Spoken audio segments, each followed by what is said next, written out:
အခြားကောင်မလေးနဲ့တွေ့တဲ့အခါကျစနေရမ်းစစ်ပေါက်ဖြစ်သွားတယ်တကယ်တော့ပါအကားစားတာလားဆိုတော့စနေအကောင်လေးကိုပြောချင်တယ်သူမဲဟုတ်တယ်ဒီကောင်အဲ့ဒါမပြီးလည်းလက်တော့ပါညနေလည်းမမြင်ရဘူးဒီကြည့်ပဲမြင်ရတယ်ဒီကောင်ဟုတ်တော့โอเคအဲ့ကောင်လေးစနေပြောချင်တယ်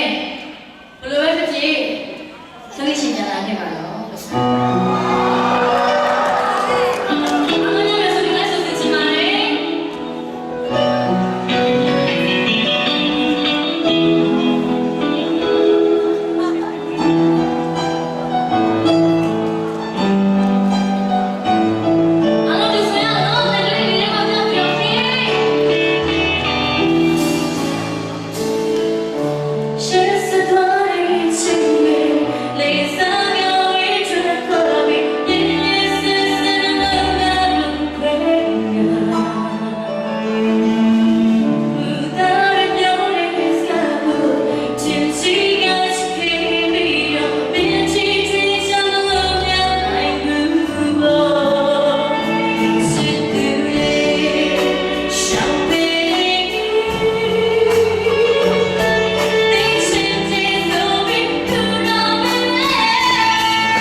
Sugar